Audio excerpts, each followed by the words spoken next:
E aí eu pergunto para vocês, meu querido Bara pode falar, o Dado falou assim, ó, numa entrevista aqui, de pensar fora da caixa. Aí, entrando na cabeça do Dado, o que, que você acha aí, Bara? O pensar fora da caixa dele, será que nós vamos ter mudanças mais radicais agora? Será que ele vai bater na mesa e dizer, ó, eu agora vou dar uma de doido aqui e vou fazer algumas mudanças? O que seria esse pensamento? Eu estou curioso para ver esse pensamento, sabia, do Dado Cavalcante, o pensar fora da caixa. Cara, ainda tá muito barulho, tá chovendo muito aqui fora, não sei como é que tá chegando para vocês aí o Não, som. tá tranquilo, tá Tá tranquilo. beleza, Salvador, né? Salvador é a cidade das águas, historicamente conhecida. Tá Chove chovendo muito. muito, tá chovendo muito esse período aqui, não sei como é que tá o barulho. Eu fiquei aqui para que o sinal ficasse melhor, né? Você estava comentando sobre esse pensar fora da caixa e eu também pensando, né? Porque a gente refletir sobre pensar fora da caixa precisa inicialmente a gente entender o que é a caixa para ele, né? Isso, O boa, que é que ele boa. definiria como sendo a caixa? O que seria a caixa? A caixa seria testar Danilo no lugar de Matheus Fernandes? Seria sacar Jonas e testar Lucas Araújo e não testar Ranielli? O que eu me preocupo, na verdade, Wendel, eu vou além disso. E puxando um pouco do gancho que a gente estava falando a respeito, é que você não vê um planejamento estratégico do Bahia para o futebol. Isso me preocupa, você não consegue ter o traço aí, como o Ronex falou, até que o Mineiro está 3 anos nessa formação, o Flamengo também. E você vê um Bahia que teve que refazer um elenco praticamente todo. Né? Se você for contando aí, uma parte boa do elenco, pelo menos 50%, saiu e outros 50% chegou. Isso de alguns meses para cá. E o problema não foi refazer esse elenco agora, foi ter errado muito ano passado, fruto de um não planejamento. Então, o que me preocupa mais do que pensar fora da caixa ou dentro da caixa é saber qual é o planejamento do Bahia. O que é que o Bahia quer ser? O que é que o Bahia quer construir em campo? O que é que o Bahia quer apresentar em campo? Quer ser um Corinthians com aquela filosofia realmente do Gudi preso? Né? Quer ser um Atlético Paranaense, que é um time que costuma dar largura ao campo, né? E ficar pressionando o adversário o tempo inteiro, ou o próprio Bragantino, por exemplo. Então o Bahia não se define, o Bahia vive esse problema, esse dilema, essa bipolaridade, e já não é de hoje, e me assusta não falarem sobre isso. Né? Eu ouvi dizer até que tinha um grupo de conselheiros da comissão de futebol que tratava disso com a diretoria, ou pressionava, mas não se viu nada além disso. Só que o que a gente quer saber é o seguinte, não é teoria não. O que a gente quer enxergar na prática, que há uma filosofia definida, não só para o profissional. Desde profissional, mas passando pela base, passando pela transição, e não se vê, parece que são ilhas, parece que são feudos, né? E isso me preocupa. Então eu vejo muito o Bahia com a operação mata-mosca, né? Aí alguém sai, aí o outro vem, traz esse, encaixa. Aí um outro sai de repente, traz esse também, fica nessa operação mata-mosca que prejudica completamente o planejamento. Claro, a gente entende da limitação financeira, a gente entende que é muito difícil sair de uma projeção de 200 milhões para fechar em 100 milhões. A gente está falando de uma redução absurda, né? Uma redução drástica de receita.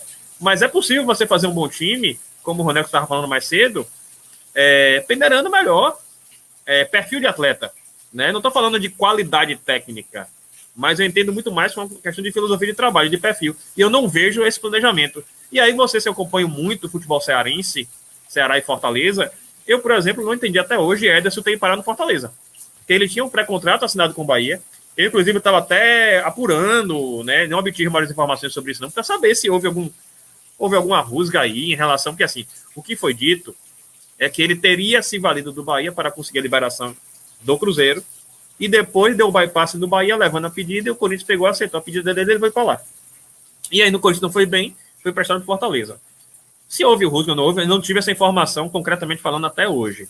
Agora, eu como presidente, o que eu quero é que meu atleta responda em campo. A minha resposta é em campo.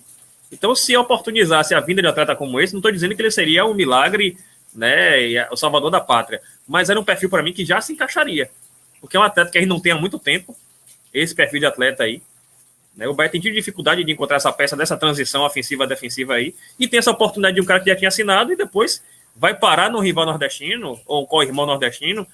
Então, isso é só para mim um exemplo pequeno dessa falta de planejamento aí, que pelo menos assim, se existe, não foi publicizada, mas em campo, confesso a vocês que eu não enxergo um Bahia planejado no departamento de futebol. Eu enxergo um Bahia que realmente fica apagando incêndio o tempo inteiro e tentando ali aos trancos e barrancos ver se encaixa alguma peça. Isso para mim não é planejamento.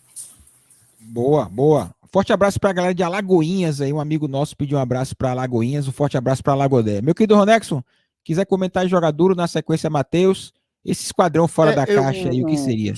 Sobre o fora da caixa, Wendel, eu vou ser bem sincero, eu acho que hoje dado, assim, porque eu divido muito a parcela. Para mim, a parcela de culpa hoje, 50% de diretoria. Por que 50% de diretoria? Porque o Dado, o pessoal está crucificando o Dado, mas vamos lá. Dado tinha um time encaixado. Dado tinha um time encaixado com Conte e Juninho, mérito dele, porque ninguém queria ver Juninho pintar de ouro, né? Encaixou com o Tassiano. Aí a diretoria, o Dado não tem como intervir sobre isso. Aí a diretoria me vende o Juninho, né? O Tassiano não tem como fazer. Aí traz um bocado de bucha, libera o Gabriel Novaes, vai para o Bragantino, era outro jogador que estava cada vez mais se tornando o 12º jogador do Bahia, o Gabriel Novaes, que se adaptou e estava vindo bem na reta final do Brasileirão e alguns jogos quando estava entrando nessa temporada. Então, a diretoria tem uma passada de culpa. Primeiro, por ter negociado, e se negociou, aí eu sei que é pandemia e tudo mais, mas é o papel da diretoria trazer sempre o melhor time. É assim que pensa, se a gente for pensar do ponto de vista da gestão. Gastar menos e ter mais qualidade. É assim que funciona uma empresa, é assim que deve funcionar um clube. Sempre tentar contratar o melhor jogador pelo menor valor possível, né? Aí não vem ao caso eu aqui. Então, para mim, 50% diretoria, 25% do Dado Cavalcante e também 25% dos jogadores, porque também a gente também não pode crucificar, porque Dado não está ali debaixo da trave para chutar algumas bolas. E eu tô vendo, pode ser impressão minha, não sei se o jogador está sentindo assim, fora de posição, perdido, mas eu tô vendo assim um pouco de má vontade. O Bahia não é aquele time que tá falando assim, ó, vamos, gente, não dá na técnica, na tática, mas vamos colocar raça aqui, vamos. Eu não tô vendo aquele time pegar a bola do lado de fora para cobrar o lateral, para adiantar o jogo, para tentar abafar. Me permita, Ronex, só aproveitando o gancho aqui, ainda, Matheus, rapidamente, porque ele citou atletas aí que, poxa, eu tenho visto muito isso, né? O que acontece? Quando o elenco é fio da navalha, qualquer queda técnica de jogador que era essencial, repercute muito, intensifica muito o problema. E a gente vê, para mim, 3 atletas aí que caíram muito, que é Nino, Patrick e Rodriguinho, que eram peças-chaves. Nino, com a nossa jogada para a direita, Patrick, naquela nossa proteção, naquela transição que a gente fazia muito bem, e Rodriguinho dispensa apresentação, né? Então, quando 1/3 do time quase cai, está no momento, e a gente não tem reposição que consiga agregar minimamente, aí realmente é terra arrasada, não tenho